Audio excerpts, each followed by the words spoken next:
My daughter-in-law and grandson thought it was funny to abandon me on a deserted back road during a storm, barely 200 meters out. "Run, old lady. Learn to survive," he'd said. I never went back. 8 months later, they managed to find me. I'm glad you're here. Stay with me until the end of this story, and leave a comment with the city you're watching from. I want to see how far my story can travel. The windshield wipers struggled against the downpour. I sat stiffly in the passenger seat of Lance's pickup, clutching my purse as lightning flashed across the dark sky. At 66, I should have known better than to trust my 28-year-old grandson when he offered to drive me to the doctor in the city. "Thanks for taking me, sweetheart," I said, trying to raise my voice over the thunder. "I know it's a long trip." Lance didn't answer. His jaw was locked in that hard, angry line I'd come to recognize lately, especially whenever Ophelia was involved. She had a way of turning him into someone cold and sharp, someone I barely recognized. "The GPS says it's still 2 hours to Dr. Henderson's office," I added, trying to make conversation. "Maybe we should wait out the storm somewhere?" That's when he started slowing down. At first, I thought he was just being cautious, pulling over to ride out the worst of the rain. But then he turned off the highway onto a gravel road leading nowhere. My gut twisted. "Lance? Where are we going?" He didn't answer until we came to a stop in what looked like an abandoned lot surrounded by empty fields. No buildings. No lights. No life. "Get out," he said, voice like stone. I blinked at him, sure I'd misunderstood. "What?" I said, "Get out, Grandma." He turned to face me, and in his eyes, I saw something that made my blood run cold, disgust. "Ophelia and I are done," he said. "We're done with your appointments, your medications, your whining. We're done carrying the dead weight." His words hit me harder than any storm. "Lance, I don't understand." He laughed bitterly. "You never do. You've been draining us for years. Do you know how much your doctor visits have cost us? How many weekends we've lost because you're too scared to drive?" My hand started trembling. I never asked for anything more than what I needed. "The doctor said, my heart needs regular checkups." "Your heart?" he scoffed. "You mean you take a pill every time you're nervous problem? You're not sick. You're just old. And pathetic." The rain grew louder, hammering the roof of the truck. I looked out the window, panic rising.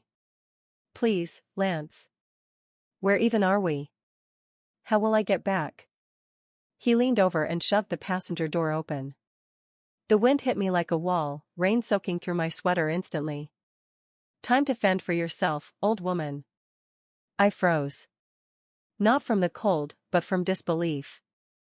"You're joking. You can't be serious." "Watch me," he snapped. His voice was sharp now, mean. Ophelia was right. "You're a parasite. You've leached off us long enough. We're done pretending you're helpless." Helpless? The word burned. I thought of the years I'd spent raising Lance, after his parents died in that terrible accident. He'd been 8, heartbroken, lost. I worked double shifts to keep him clothed, fed, and safe. I'd gone to every game, every parent-teacher meeting, every birthday party. "I raised you," I said, barely above a whisper. "I gave you everything when no one else would. And now I'm giving you a chance to figure things out on your own." He grabbed my arm, roughly, and yanked me toward the door. "I don't have time for this," he growled. I stumbled outside. My sneakers sank into the wet gravel, rain pelting me like needles. I turned toward him, one last desperate hope flickering in me. But he was already shifting the truck into reverse. I saw him through the windshield, already on his phone. Probably calling Ophelia. "Job done. Lance. Please." I shouted, chasing the red glow of his taillights. "Don't leave me here." But the truck turned back onto the road, speeding away into the storm. And just like that, I was alone. Rain poured over me, soaking me to the bone. I couldn't tell where the rain stopped and the tears began. The silence after the engine disappeared was unbearable.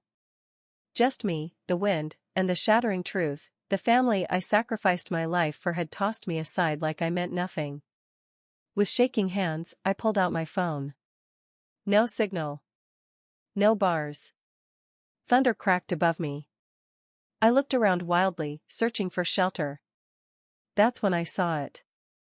A small structure appeared in the distance, barely visible through the curtain of rain.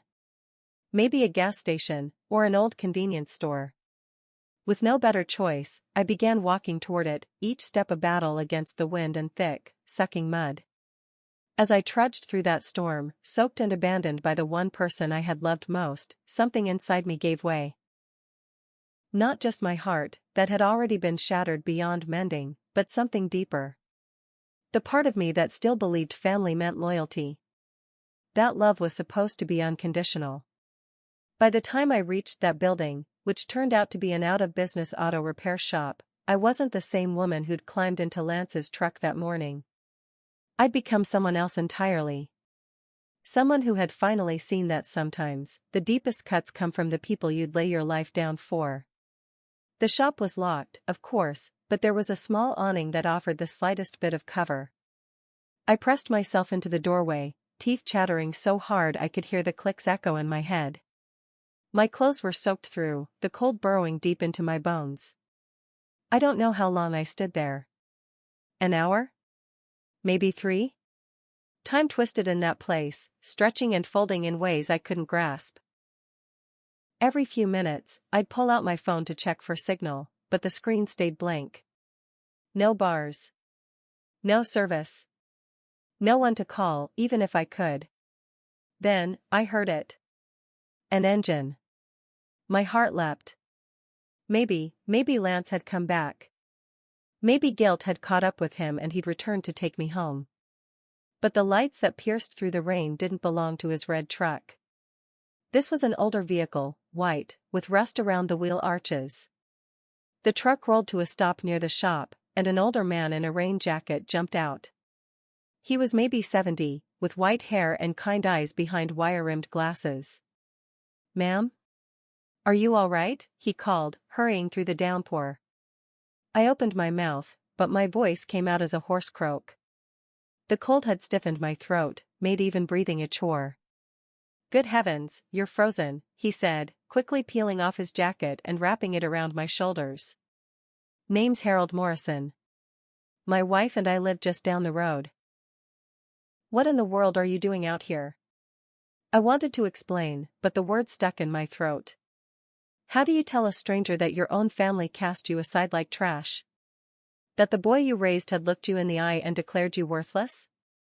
My ride left," I managed to whisper. His face darkened. "In this storm? Someone left you here like this?" I couldn't answer. "Not yet. Maybe not ever." "Come on now," Harold said gently. "Let's get you warm and dry. We'll sort the rest out later." He helped me into his truck and turned the heat up full blast.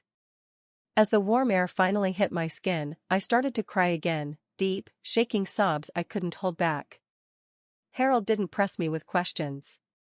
He just drove carefully through the storm, glancing at me from time to time with quiet concern. When we pulled up to a modest, ranch-style home, he hurried around to open the door for me. The front door opened just as we reached it, and out stepped a woman around his age, her silver hair tucked neatly into a bun. She took one look at me and sprang into action. "Harold Morrison, what have you dragged in this time?" she said, but her tone was all warmth. "Come in, sweetheart. Let's get you into something dry." "This is my wife, Margaret," Harold said as she gently ushered me inside. "Found this poor lady stranded at the old Murphy place. Somebody just left her there." Margaret's expression tightened. "Left her? In this weather? What kind of heartless person does something like that?" The word elderly hit me harder than I expected. I'd never really thought of myself that way. In my mind, I was still the woman who'd worked overtime to raise Lance, stayed up through every fever, cheered the loudest at his graduation.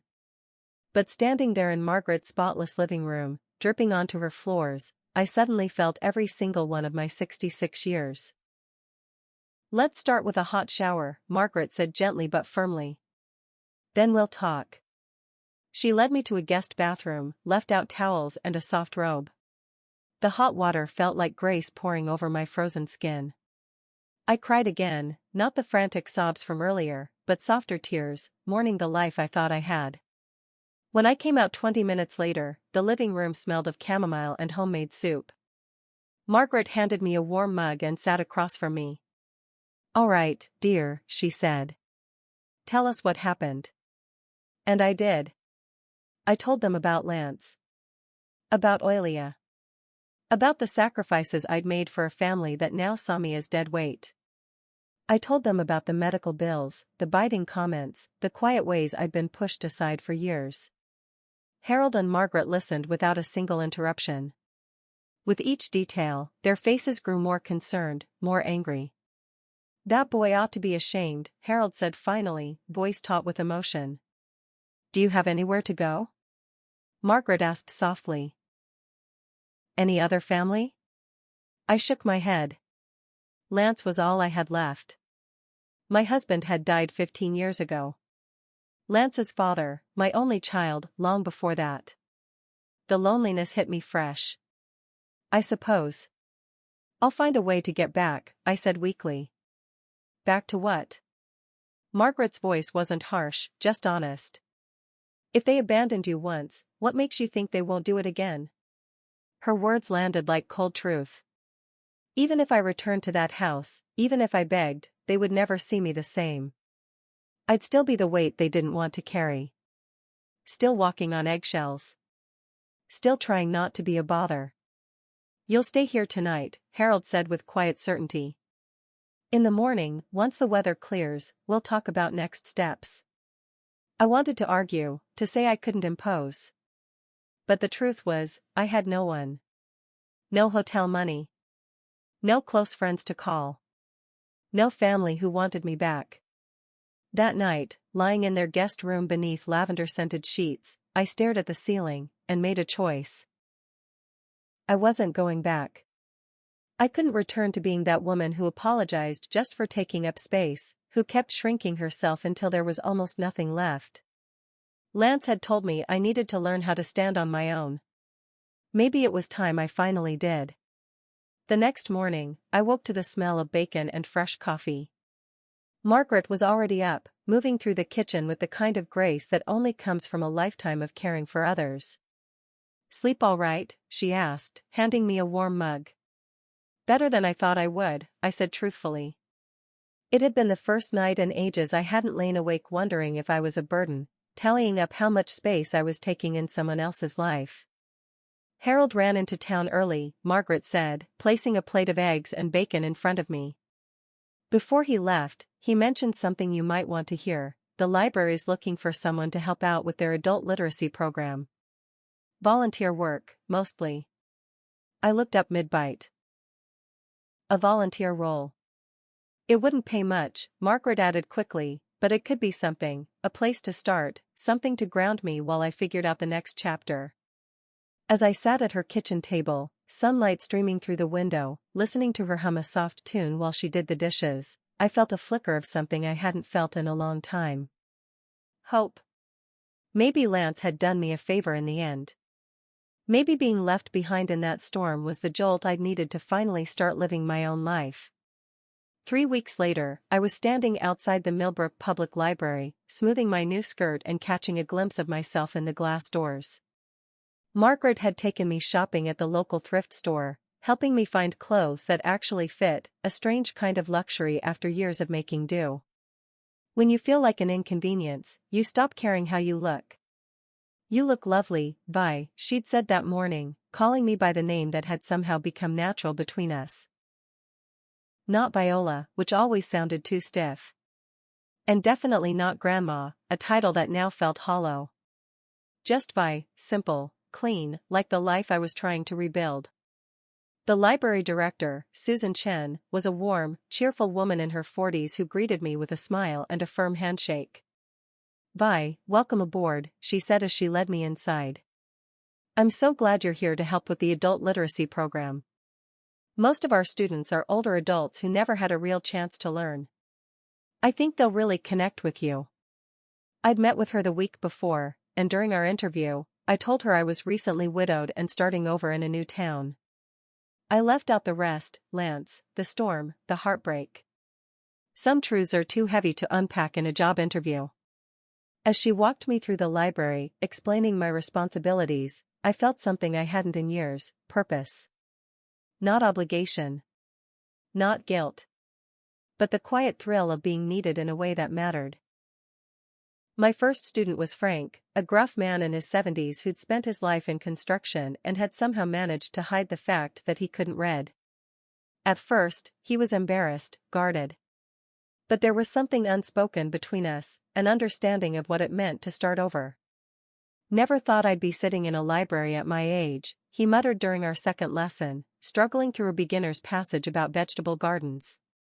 Never thought I'd be teaching in one, I replied with a small smile. He looked up, surprised. You seem like someone who's always been around books. I smiled back, thinking about those long-ago days reading bedtime stories to Lance, making up voices, watching his imagination catch fire. I've always loved stories, I said. I just never had the chance to share that love with someone who wanted to learn. Frank nodded. No judgment. Just quiet understanding.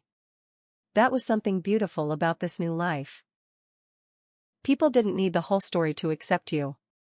They just needed your honesty in the moment. After my shift at the library, I'd walk home to my new apartment, a small studio over Mrs. Patterson's flower shop. Nothing glamorous, but clean, cozy, full of sunlight. The rent fit my limited budget, especially with the small stipend from the library. Margaret had helped me furnish it, everything thrifted, gifted, or repurposed. A little table with 2 chairs. A soft reading armchair near the window. A twin bed covered by a quilt she'd sewn herself. It was simple. But it was mine. And that was more than enough. I kept my bank account under my legal name, Viola Patterson. I'd gone back to my maiden name after my husband passed, a decision Lance had never liked. But here in Millbrook, no one knew that name. Here, I was Vi Morrison. Not legally, of course. But socially, emotionally. Margaret had introduced me to everyone that way, and it stuck. Vi Morrison, the library assistant who lived above the flower shop. Vi Morrison, the kind widow who had come to town for a fresh start. It wasn't quite the truth, but it wasn't really a lie either. It felt more honest than the life I had come from. The woman who had poured herself into her son. Who had sacrificed her identity for a family that no longer saw her. Who had spent years being silenced, dismissed, overlooked. She was gone now. And in her place stood someone new. She felt like someone else now. Vi Morrison had become a different woman, one who made her own decisions, lived by her own values. Evenings were my sanctuary. I'd cook a simple meal, then sit by the window and watch the slow rhythm of life unfold on Main Street. Around 6, Mrs. Patterson would close up her flower shop, always tossing a friendly wave up toward my window before heading home. Across the street, the restaurant would begin to glow with the warmth of families and couples settling in for dinner, their laughter drifting up into the open air. I'd started journaling, a habit I never imagined I'd take up. But putting my thoughts on paper helped me make sense of everything that had shifted. Tonight I wrote. Frank read an entire page without a single stumble. The look on his face afterward, it was like watching the sunrise. I think I'm starting to understand what it means to be truly useful. Genuinely needed. I paused, pen hovering, and thought about Lance and Ophelia. Were they wondering where I was? Did they feel guilt over what they'd done? Or had they moved on without a second thought, relieved to be rid of the inconvenience? A part of me still clung to the hope that Lance lay awake some nights, replaying his cruelty and regretting it. But a deeper, wiser part of me had started to accept something else: their emotions were no longer mine to carry. I'd spent years trimming myself down, being quieter, smaller, easier, so they wouldn't feel burdened. Here in Millbrook, I wasn't a burden. I wasn't invisible. When Mrs. Patterson asked me to water her plants while she visited her daughter, it was a gesture between friends, not a reluctant favor. When Margaret invited me over for Sunday dinners, it was because she wanted me there, not out of pity. When Susan praised my work with the literacy program, it was because I was making a real difference, not because she felt sorry for me. The contrast was breathtaking. I'd forgotten what it felt like to be wanted rather than merely tolerated. 2 months into my new life, I got my first real test. Margaret and I were having coffee at the diner when I heard a familiar name drift over from the booth behind us. "The Morrisons' place," someone was saying. "Harold and Maggie Morrison. Sweet couple. Word is they've taken in some woman who ran into trouble with her folks." My stomach tightened. Margaret's eyes met mine, calm but alert. "What kind of trouble?" another voice asked. "Don't know for sure," the first voice replied. "Something about being left somewhere. Maggie's keeping quiet on the details, but you know how she is with strays." Margaret's jaw tightened at that word, strays, but she stayed composed. "Small towns," she said gently to me. "People talk. Doesn't mean a thing. But it did mean something. It meant the fragile little world I was building could collapse with a single careless rumor. Even here, just 200 miles from the life I'd escaped, I wasn't completely out of reach. That night, sitting alone in my apartment, I made another choice. If I was serious about building a life, I needed to stop living like I was in hiding. No more half steps. No more keeping one foot in the past. I picked up my phone. For the first time since that night, I found Lance's number. And I blocked it. I blocked Ophelia's too. Then I deleted both from my contacts. If they wanted to find me, they'd have to work for it. And by then, I'd be ready. The phone call came on a Tuesday morning. I was reorganizing books in the children's corner when Susan answered a call in her office. Her tone dropped, low and cautious, and when she came out, her expression was guarded. "Vi," she said gently. "There's a woman on the phone asking about you. Betty Hutchkins. She says she used to be your neighbor." The name hit me like a cold wind. Betty Hutchkins, she lived a few houses down from Lance and Ophelia. The kind of woman who always knew everyone's business, and wasn't shy about broadcasting it. "She says it's important. Something about your family being worried." That old, familiar tightness bloomed in my chest, like the one I'd feel when Lance came home in a foul mood, looking for someone to blame. But this time I didn't fall into the old pattern of apologizing or shrinking. I took a breath. "I'll take it," I said, walking into Susan's office and closing the door behind me. Betty's voice hit me like a time machine. "Viola. Viola Patterson. Thank goodness I found you. I've been calling libraries all over the state." "Hello, Betty," I said, steady and calm. "What can I do for you?" "Well," she said eagerly, "I thought you'd want to know what's going on with your grandson since you vanished." "Vanished? Of course. I didn't vanish, Betty. I moved.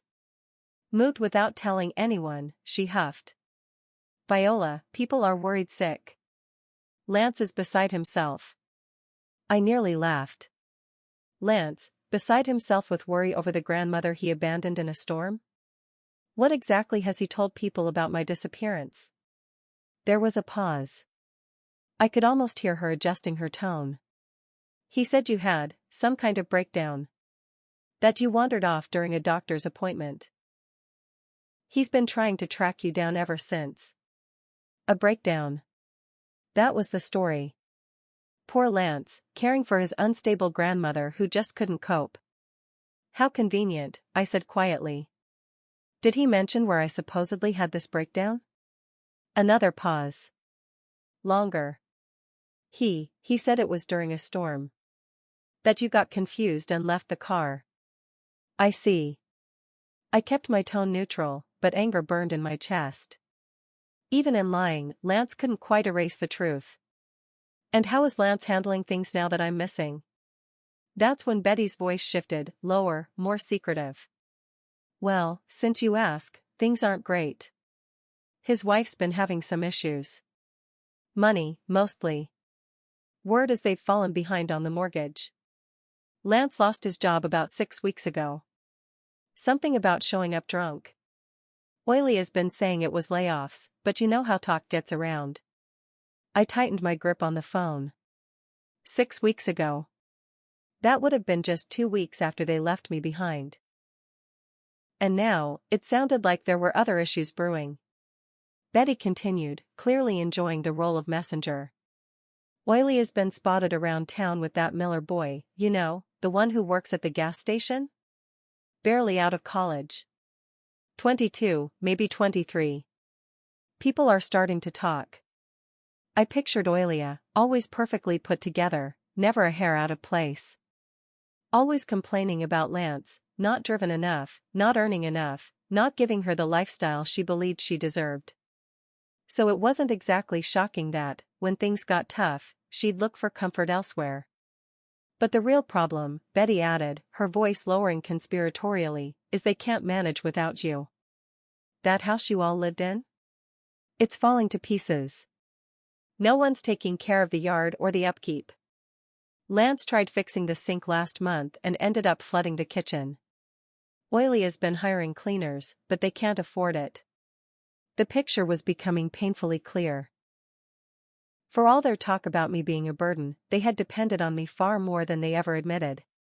I was the one who kept the house in order, handled the finances, arranged repairs, made sure appointments were kept. I had been the quiet engine keeping their lives running.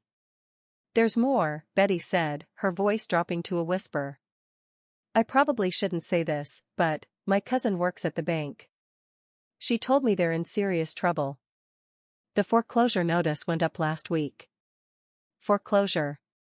The home I'd helped pay for and maintain, the place I'd poured years of effort and care into, was being taken away.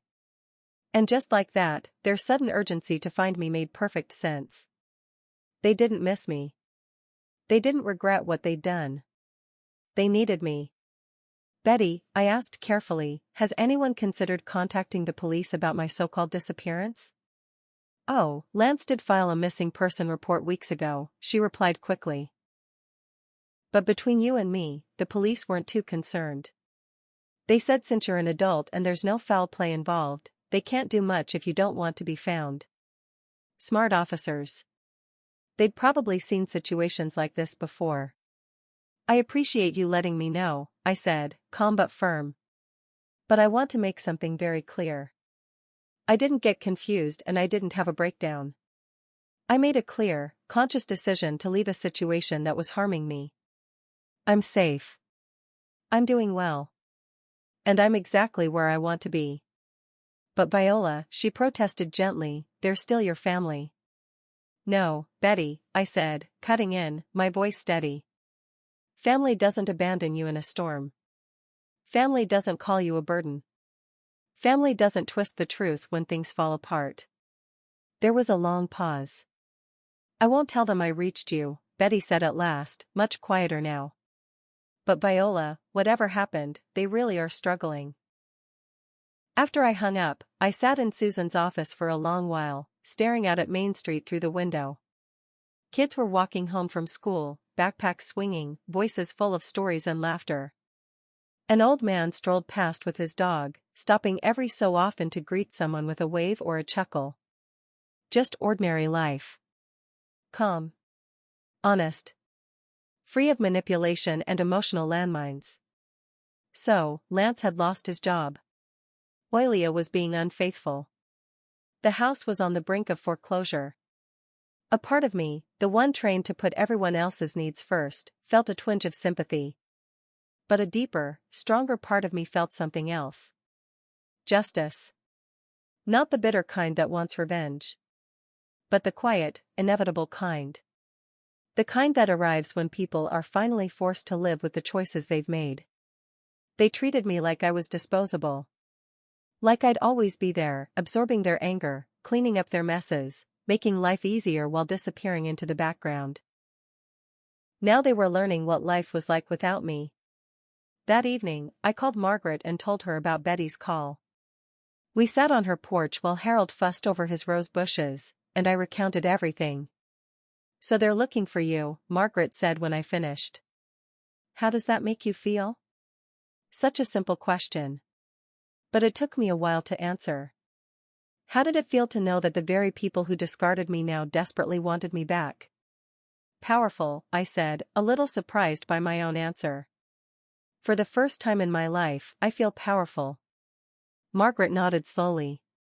"Good," she said. "That's exactly how you should feel. You hold all the cards now." As I walked back to my apartment, Betty's words echoed in my head, "They need help."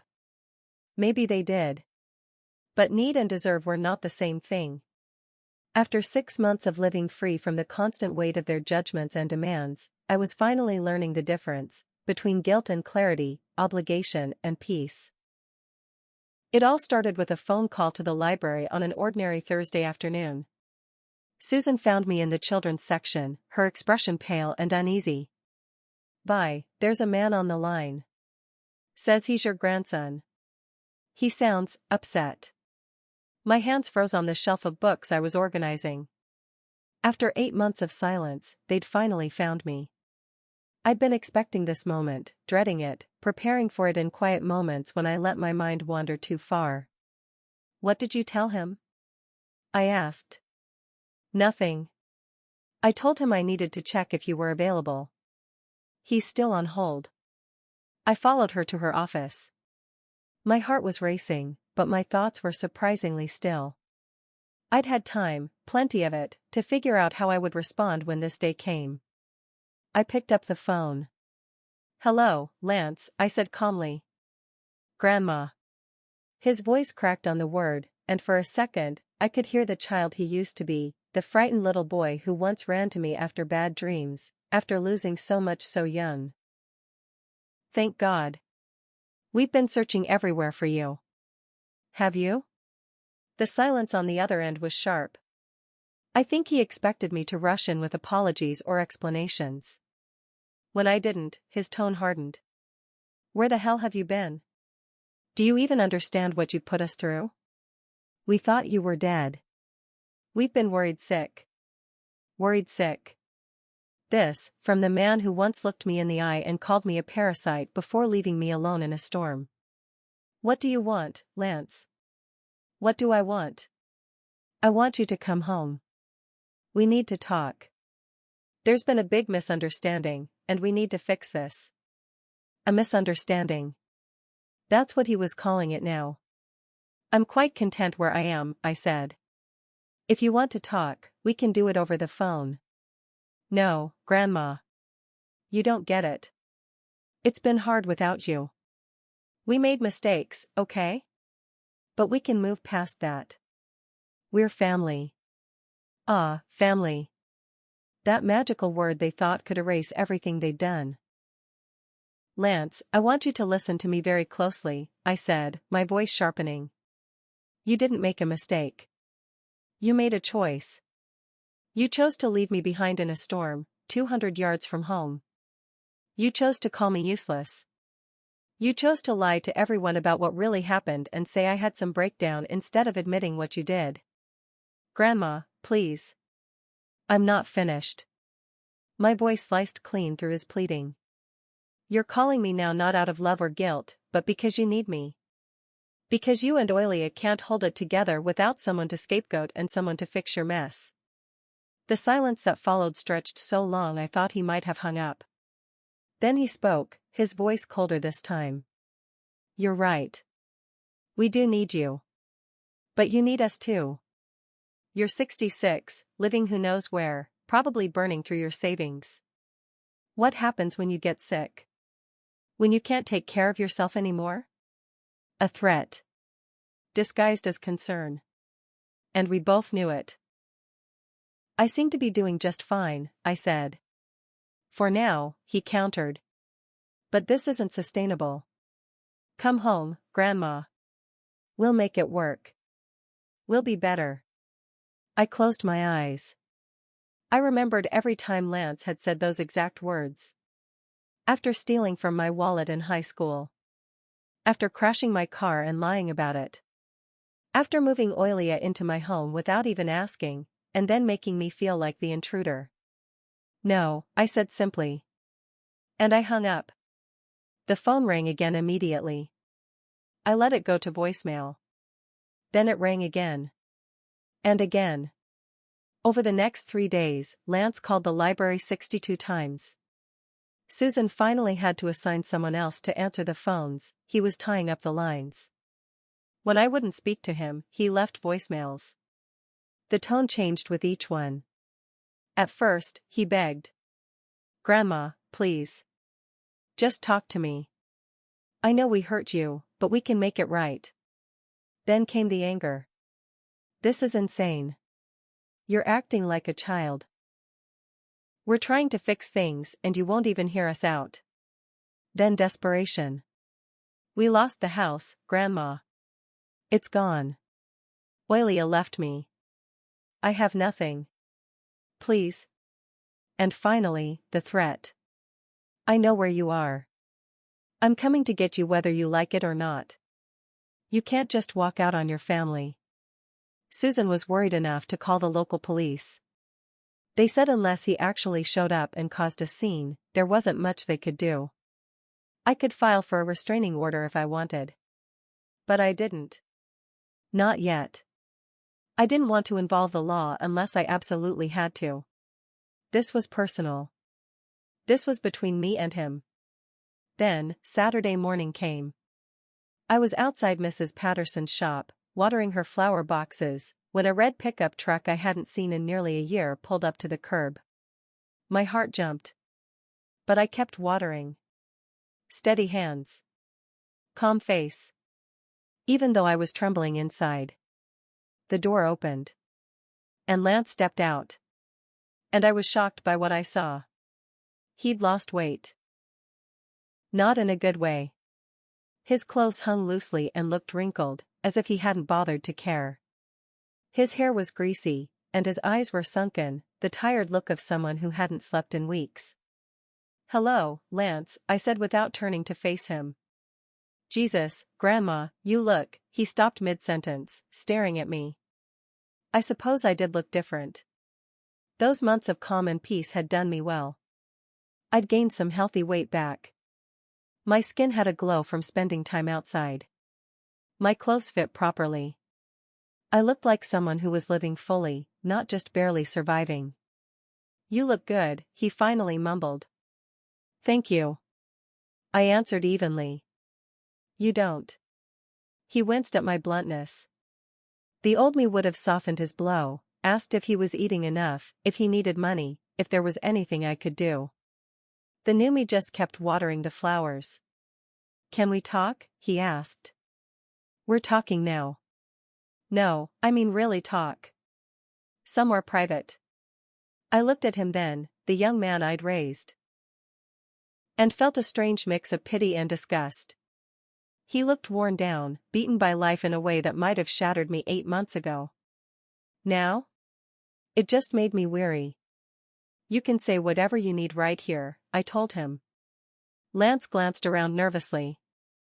Main Street was already alive with people walking dogs and grabbing coffee at the diner. "I'm sorry," he said finally, "for what we did that night, for leaving you. It was wrong." I waited, expecting more, but apparently that was his entire apology. "And?" I prompted. "I want you to come home. I know things got out of hand, but we can start fresh. I've learned my lesson." "What lesson is that, Lance?"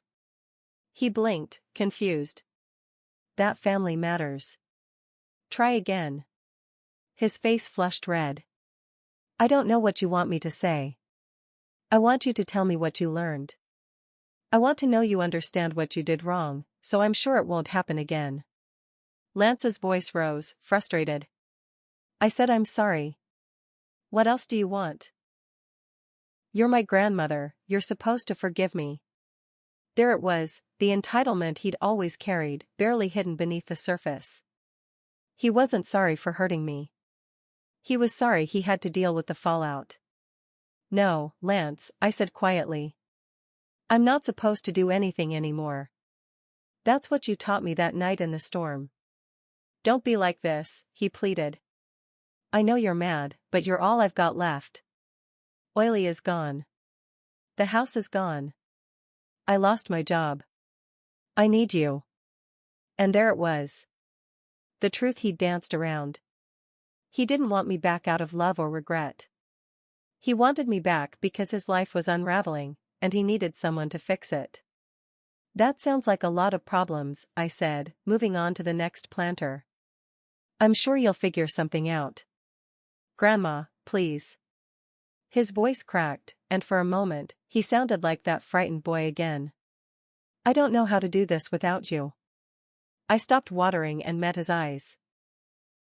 You should have thought about that before you threw me away. His face twisted through hurt, anger, and desperation. Then it hardened into something ugly and familiar. You know what? Fine. Be stubborn. But don't come crawling back when your little fantasy life falls apart. You're not as young as you think, and someday you'll need help. Don't expect it from me. With that, he climbed back into his truck, tires squealing as he sped off. I finished watering the flowers, my hands steady now the confrontation was over. Mrs. Patterson appeared in her shop doorway, clearly having witnessed everything. You okay, hun? She asked softly. I looked down the street where Lance's truck had vanished, then back at the peaceful morning scene, the people going about their lives, children playing in the park across the street, the smell of fresh bread drifting from the bakery. Yes, I said, meaning every word. I'm exactly where I need to be. 2 years passed like turning pages in a good book, quietly, purposefully, each day better than the last. I'd been promoted to lead the adult literacy program at the library, earning enough combined with Social Security to live comfortably.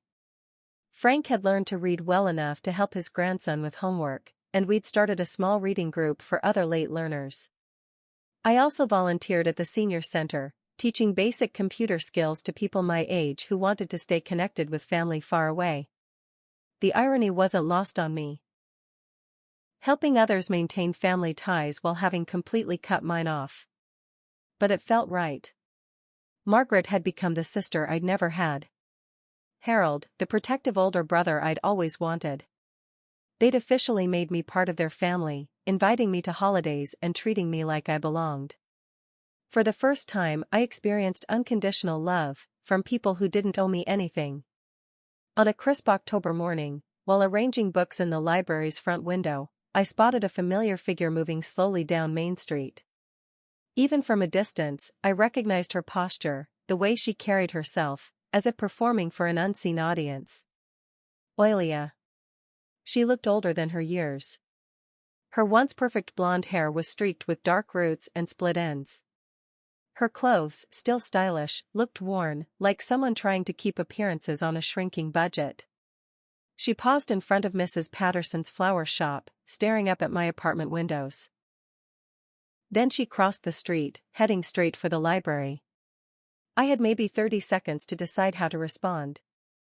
I could slip into the back office and have Susan tell her I wasn't available. I could sneak out the rear exit and avoid the confrontation altogether. But something inside me had changed over those 2 peaceful years. I was no longer the woman who ran from hard conversations or apologized for existing. When Ophelia walked through the doors, I was standing at the circulation desk, calm, poised, and ready. She stopped short when she saw me. Her carefully applied makeup couldn't hide the shock on her face. I suppose I looked different again. Confident.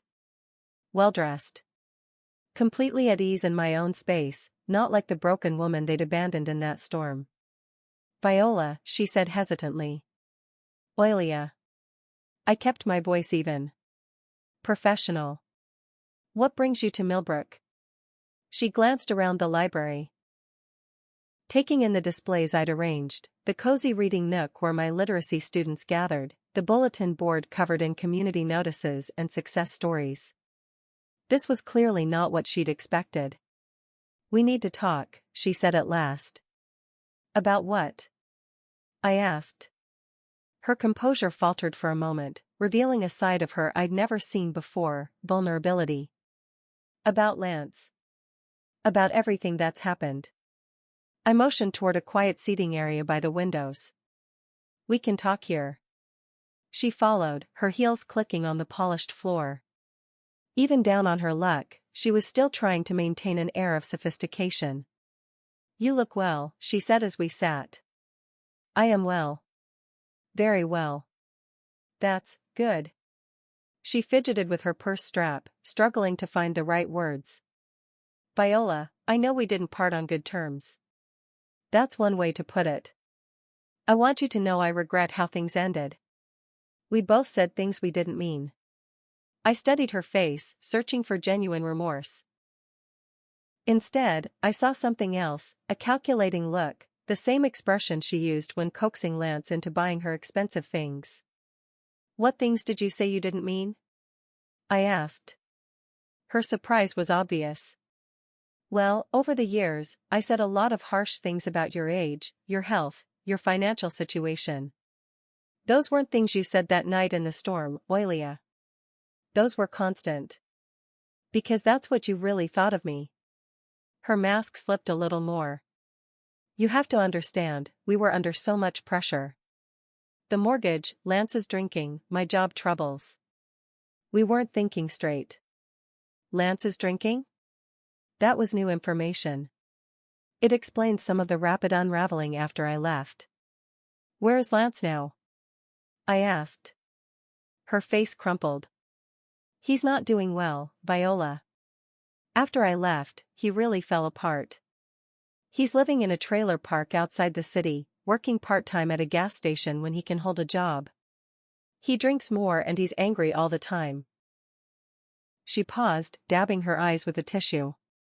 He talks about you constantly. Says you abandoned him, that you're selfish for not helping when he needs you most. The manipulation was so blatant it almost felt insulting, casting Lance as the victim, trying to guilt me for his bad choices, then slipping in whatever she truly wanted. And you? I asked. How are you? I'm managing, she said quickly, then seemed to rethink it. No, actually, I'm not managing at all. I'm juggling 2 part-time jobs, living in a tiny studio apartment. I had to sell my car and take the bus here. She leaned in, voice growing urgent.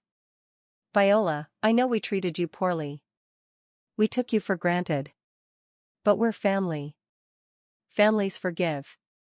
Families help each other when things get hard. There it was.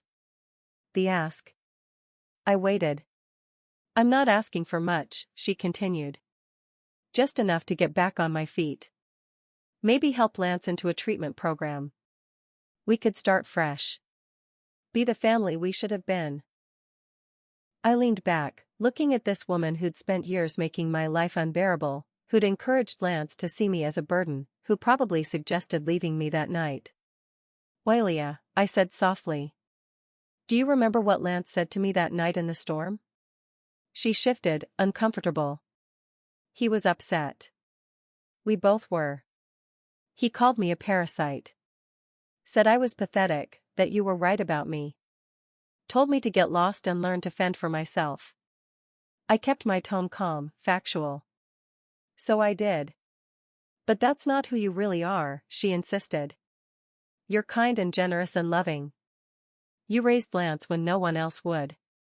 You sacrificed everything for him. She was right. I did sacrifice everything, my savings, my health, my dignity, my happiness. I gave him all I had.